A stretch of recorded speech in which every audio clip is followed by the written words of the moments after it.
Continuamos con este primer conversatorio. Me voy a tomar el atrevimiento a nombre del comité organizador de agradecerles por su permanencia y su participación. Continuamos con la última mesa que está a cargo de la doctora Araceli Arteaga Jiménez y el doctor Vicente Rodríguez González del Instituto Potosino de Investigación Científica y Tecnológica. Adelante.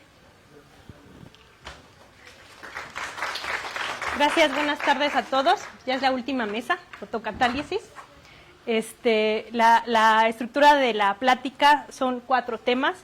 Voy a explicar qué es la fotocatálisis, algunas modificaciones estructurales que se le han hecho a los semiconductores para mejorar su respuesta fotocatalítica y me voy a centrar en el papel de la absorción en la respuesta fotocatalítica. Voy a explicar algunos resultados de absorción de 2 colorantes, azul de metileno y naranja ácido 7, sobre 2 fotocatalizadores típicos, que es el dióxido de titanio y el dióxido de tungsteno. Bueno, pues la fotocatálisis, procesos avanzados de oxidación para degradar contaminantes orgánicos. La fotocatálisis heterogénea consiste en 3 grandes etapas. La primera etapa es la etapa de absorción de los contaminantes sobre la superficie del catalizador. La segunda etapa es la fotoexcitación del catalizador para generar los portadores de carga, es decir, los pares hueco-electrón, que al interactuar con el entorno generan los radicales hidroxilo, son los radicales de oxidación encargados de oxidar a la molécula. Y la última etapa, la etapa 3, es la etapa de desorción, en donde se desorben los contaminantes o los productos de la degradación. Un fotocatalizador, por lo regular, es un material semiconductor. Los materiales semiconductores, como lo presento aquí en medio, son aquellos materiales que tienen una brecha energética entre la banda de valencia y la banda de conducción. Esto, lo que quiere decir esa brecha energética es que necesitamos suministrarle energía al material para poder hacer excitar un electrón de la banda de valencia a la banda de conducción. Aquí presento las brechas energéticas de estos 2 fotocatalizadores, que son óxidos metálicos, el óxido de tungsteno y el óxido de titanio. La brecha energética del óxido de tungsteno es de 2.8 electronvolts, que es aproximadamente 443 nanómetros de longitud de onda. El dióxido de titanio tiene una brecha energética mayor de 3.2 electronvolts, que es aproximadamente radiación de luz con longitud de onda como de 330 nanómetros. Acá les presento las reacciones fotocatalíticas para un semiconductor como el dióxido de titanio. En la primera vemos que cuando el dióxido de titanio interactúa con energía fotónica, que es esta H por nu, entonces se produce el par del que les hablaba, el par hueco-electrón. Se genera un electrón en la banda de conducción y un hueco en la banda de valencia del mismo semiconductor. Luego, el hueco de la banda de valencia, al interactuar con el medio acuoso, genera los radicales hidroxilo, que son los encargados de la oxidación de los compuestos orgánicos. Por su parte, el electrón en la banda de conducción también interactúa con el oxígeno proveniente del agua o del entorno y genera este anión radical oxígeno. Bueno, tal parece que la fotocatálisis es generar estos portadores de carga de los que les hablo. El par hueco, visto ahí con un signo más, y el par y el otro elemento es el electrón. Pero una vez que se generan estos portadores de carga, pueden ocurrir varias cosas. Puede ocurrir que tomen la ruta que se esquematiza aquí con el número 1 o la ruta que se esquematiza con el número 3. Esa sería una ruta deseable. Es decir, el hueco y el electrón se transfieren a la superficie del fotocatalizador y entonces generan estas reacciones de oxidación los huecos y de reducción los electrones. Sin embargo, muchas veces lo que ocurre es que estos pares hueco-electrón son atrapados por sitios defectuosos del semiconductor, de la red cristalina, que es la estructura de estos semiconductores. Entonces, esos sitios defectuosos atrapan al par hueco-electrón, no se van a la superficie, o se pueden ir a la superficie, pero lo que ocurre es una recombinación en el bulto. Entonces, se vuelven a recombinar y pues ya no se generan esas reacciones de oxidación y de reducción que hacen que sea exitosa la fotocatálisis. Una forma de remediar esto es hacer modificaciones estructurales a los fotocatalizadores. Por ejemplo, una propuesta es hacer depósitos de iones, donde se pretende que al depositar iones, el electrón es atraído por el ion y entonces se evita esa recombinación. Otra modificación estructural que se les hacen a los semiconductores es el dopaje, y la finalidad del dopaje es que se reduce la brecha energética. Entonces pasas de longitudes de onda en el ultravioleta, la brecha energética en el ultravioleta, pasas a la luz visible. Entonces ya no es necesario que excites a tu semiconductor con luz de una lámpara especial, mercurio, sino que ya lo puedes hacer con la luz solar, con la luz visible. Entonces esta es otra propuesta. Y hay otra propuesta de combinación de óxidos metálicos para mejorar propiedades texturales y estructurales de las partículas. Y otra propuesta, que esta es la que me motiva a mis resultados, es crear materiales compuestos. Es decir, se combinan materiales absorbentes como zeolitas, carbones activados con fotocatalizadores, y la idea es que el material absorbente atraiga al contaminante cerca de la superficie del fotocatalizador, que es donde están los radicales OH, y se encargan de la degradación. Entonces, al estar más cerca de la superficie del fotocatalizador, pues se puede mejorar la degradación fotocatalítica o la respuesta fotocatalítica. Y entonces aquí los resultados que les presento es que trabajé la hipótesis de que si se inducía una absorción sobre un material fotocatalítico previo a la fotocatálisis, entonces se iban a mejorar las propiedades fotocatalíticas, ¿no? La eficiencia fotocatalítica del material.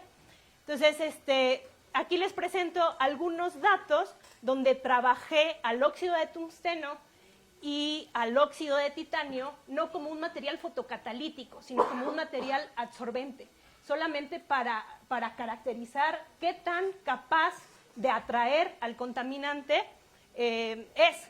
Entonces, aquí les presento los resultados de 3 concentraciones de azul de metileno para diferentes cantidades de óxido de tungsteno. Acá están los datos en el equilibrio. Tenemos una isoterma de Landmuir que nos arroja una capacidad de saturación del material de 8.3, o sea, del óxido de tungsteno, tiene la capacidad de absorber 8.3 miligramos de colorante por cada gramo de absorbente empleado. Se hace algo similar para el azul de metileno, pero ahora sobre el otro óxido, el óxido de titanio, y tiene una capacidad de absorber al material mucho menor, de 4.34 miligramos de colorante por cada gramo de absorbente. Una de los puntos importantes para caracterizar el proceso de absorción es lo que se conoce como el pH de punto de carga cero. pH lo que significa es el valor de pH que tiene la solución en el que la superficie del fotocatalizador es neutra eléctricamente. Cuando tú vas por arriba de pHs, por arriba de ese punto de carga cero, entonces lo que tienes es una superficie cargada eléctricamente negativa. Si tú embebes el material en soluciones a pHs menores que ese punto de carga cero, entonces la superficie adquiere una carga eléctrica positiva. Entonces se caracterizó el punto de carga cero del óxido de tungsteno dando alrededor de 3.7 valor de pH y el del dióxido de titanio alrededor de 4. Bueno, y ya acabo con esta. En esta presentación, en esta diapositiva, lo que les presento es ya el proceso de fotodegradación. En la primera es sin promover una absorción previa a la fotodegradación. Es decir, vean que tenemos en este gráfico el porcentaje de fotodegradación en función del tiempo de irradiación. Entonces, obtenemos aproximadamente un 13% en 80 minutos de irradiación. Es una degradación muy, muy baja, pero estamos usando un dióxido de titanio en fase natasa puro, sin ninguna modificación estructural. Y luego, promoviendo la absorción. Vean que la diferencia entre esta y esta gráfica es que esta, en el tiempo cero, ya presenta un porcentaje de remoción del 13%. O sea, la diferencia entre esta y esta gráfica es que aquí primero se indujo la absorción, tapando los tubos, simplemente como si fuera el fotocatalizador un material absorbente, y una vez que te aseguras de que ya alcanzaste el 13% de degradación, de absorción a los 120 minutos, entonces ahora sí irradias tu material. Y entonces vean que es muy pequeñita la degradación, la eficiencia cuántica aparente es del 7%. Y estoy enfatizando mucho esto porque suele ocurrir en los artículos que te reportan fotodegradación sin diferenciar qué tanto realmente es parte del proceso de fotoexcitación, de la degradación del material, y qué tanto es la aportación de la absorción, ¿no? Entonces, por eso aquí pongo fotodegradación y remoción, porque esta ya contiene las dos partes, la parte de la absorción y luego la parte de la fotocatálisis. Pues bueno, gracias. Eso me acabó el tiempo.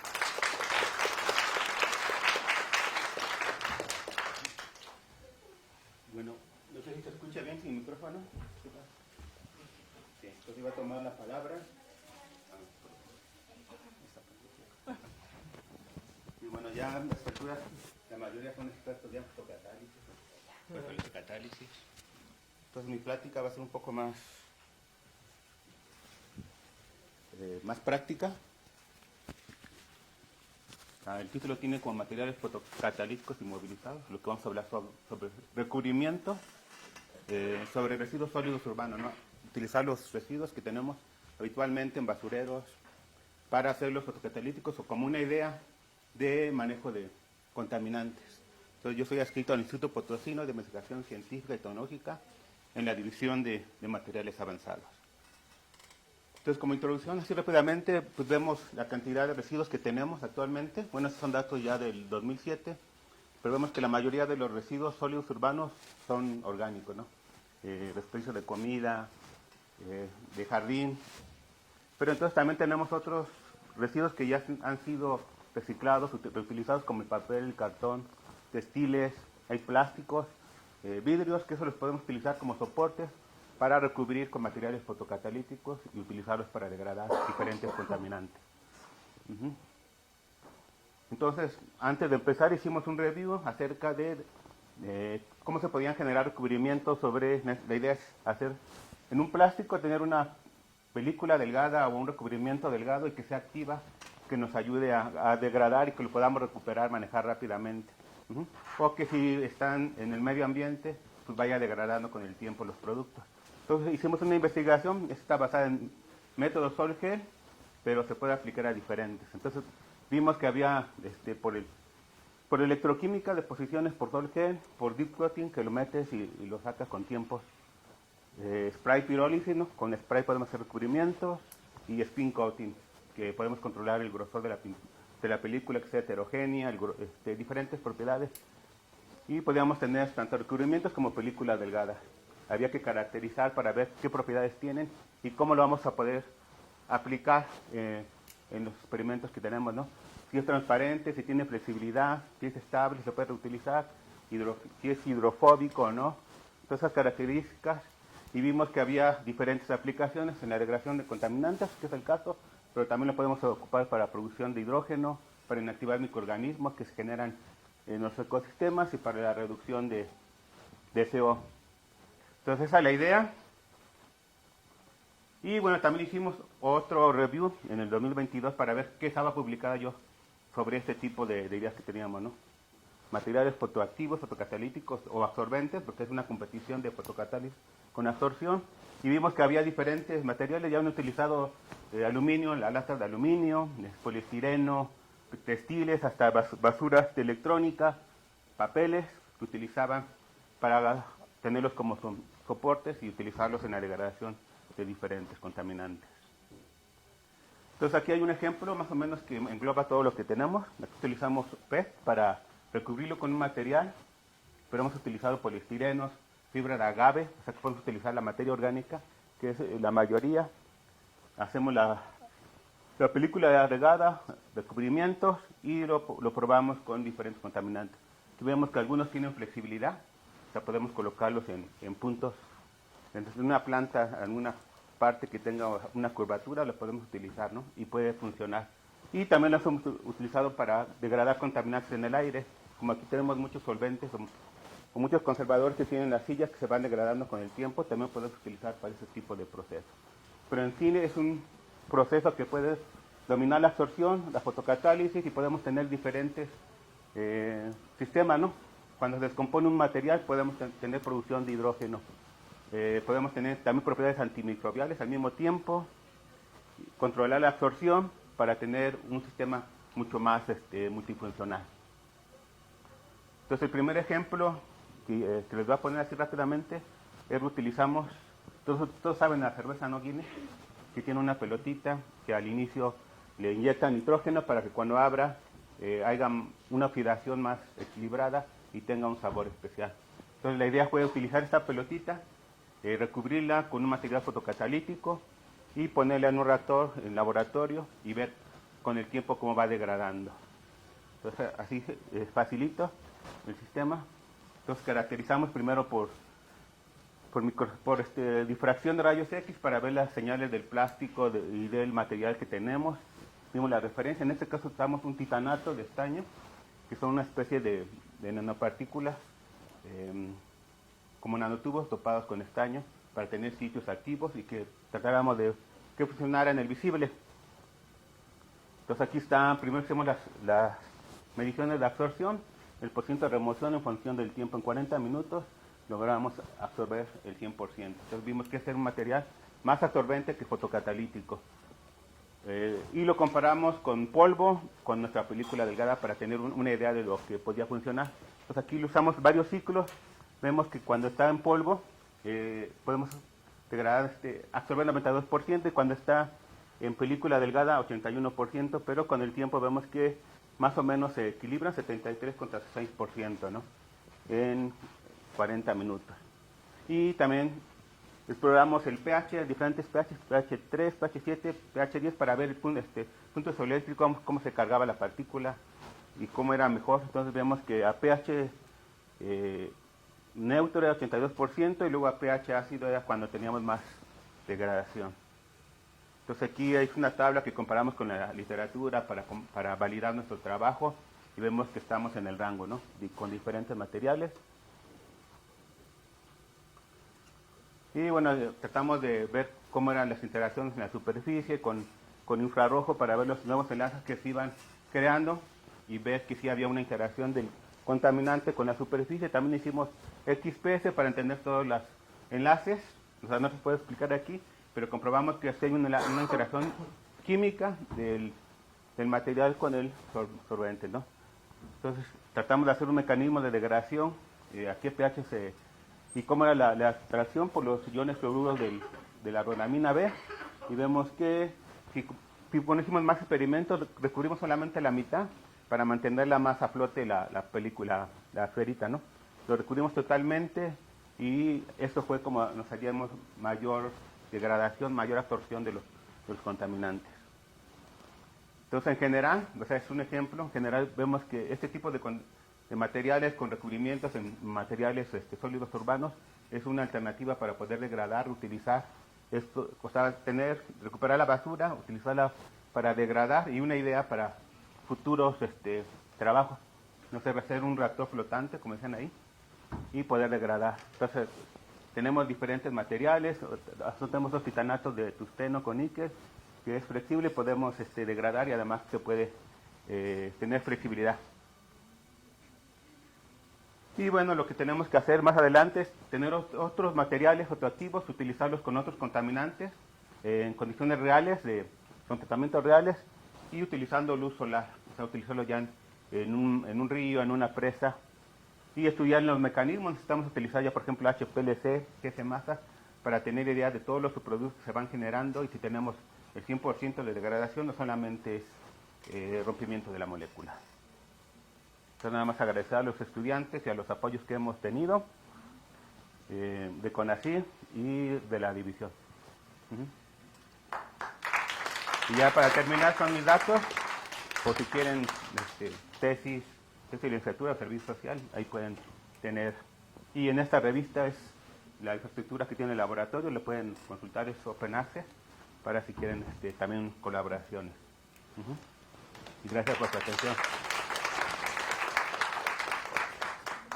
Agradecemos mucho la participación a la doctora Araceli Arteaga Jiménez y al doctor Vicente Rodríguez González.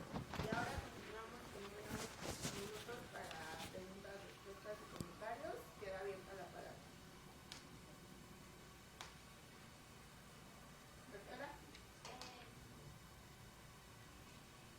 Voy a confesar que a mí no me gusta trabajar con materiales perfectos. Y mi problema es que cuando estoy trabajando con aguas reales, normalmente tengo sólidos en suspensión, con lo cual el envenenamiento del catalizador es más fácil. Y entonces al final termino utilizando la fotocatálisis únicamente para disueltos, o sea, ya pasado por un pretratamiento.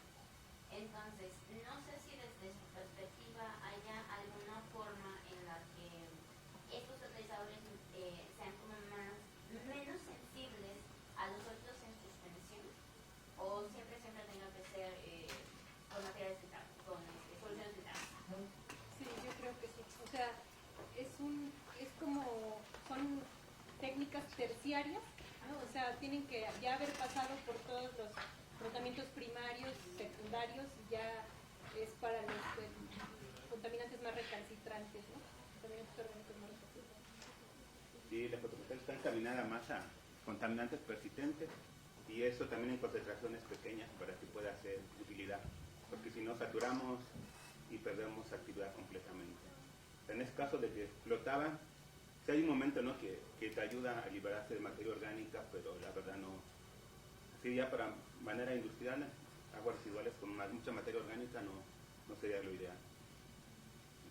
Y lo ideal es tener materiales no en polvo, ¿no?, sino inmovilizados, ¿no? Las películas, nada más que eso representa una pérdida de área superficial. Entonces los sitios de absorción y de reacción se ven disminuidos y la eficiencia fotocatalítica también.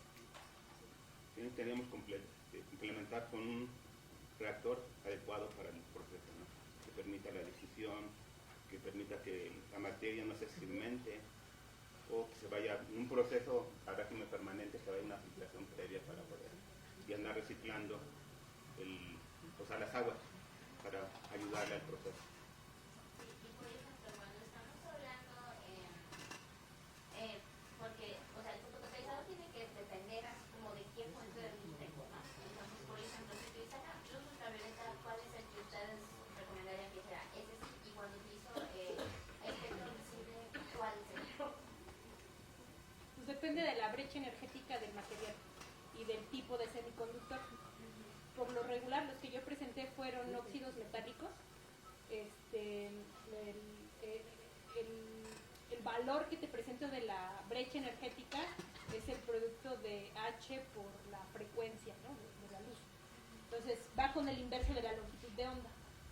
Entonces, pues sí, se tiene que disminuir la brecha energética para tener longitudes de onda más largas, más cercanas al visible. Si tienes ultravioleta, pues son estos dos que te presenté de dióxido de titanio y tungsteno, que están en ese rango.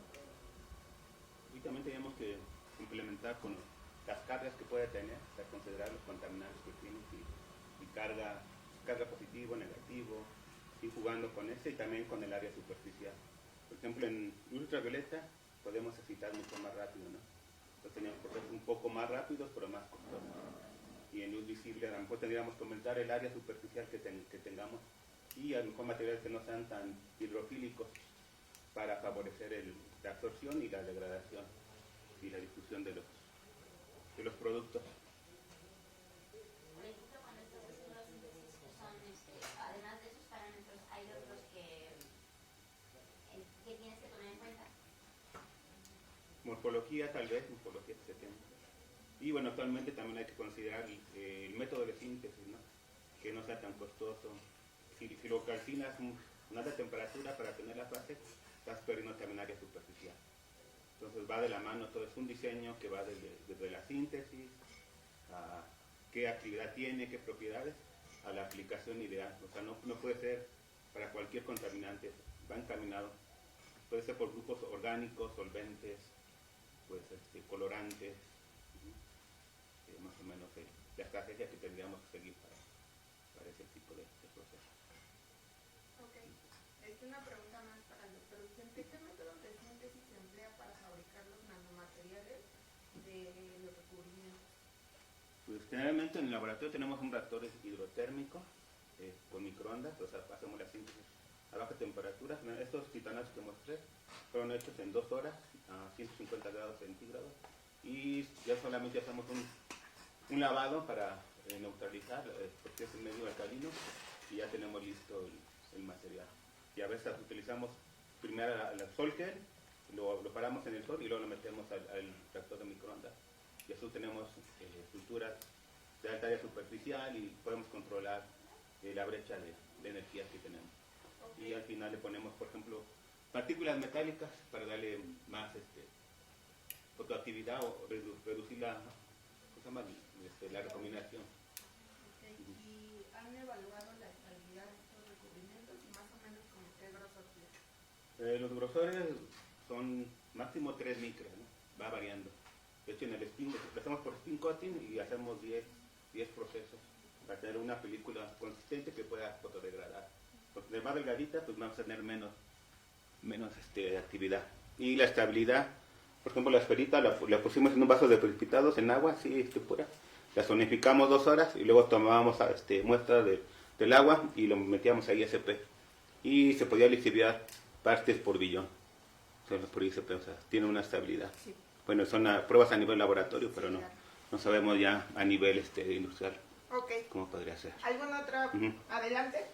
Sí, gracias. ¿Por qué cambia la carga superficial de la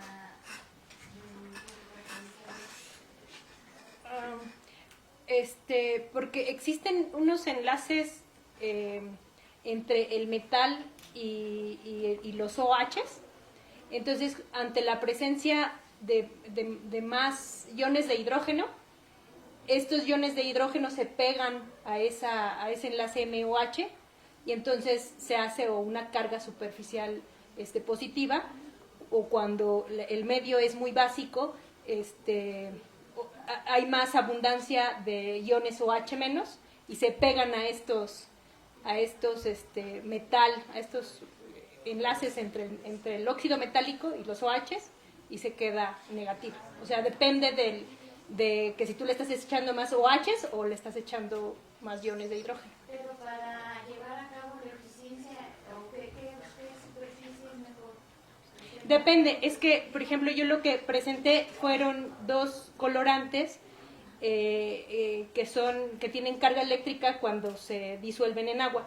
El azul de metileno tiene carga positiva, entonces ahí yo promuevo tengo que promover que la carga superficial sea negativa. Y el otro colorante es un colorante azoico, es el naranja ácido 7, y ese es negativo. Entonces tengo que promover que la carga superficial sea positiva, para que la absorción esté regulada por interacciones electrostáticas. Depende del contaminante. Depende del contaminante. Y si tienen una mezcla de contaminantes, ahí ya... No, pues tal vez se pueda funcionalizar el material con algún tipo de grupos amino en combinación con otros.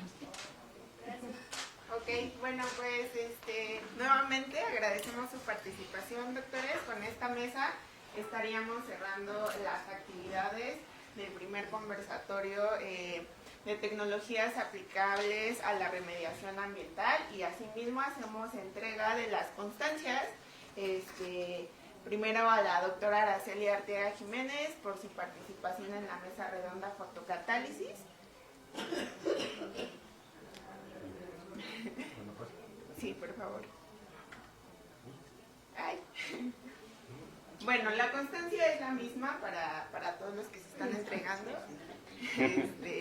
Y de igual manera, estamos teniendo Tiempo.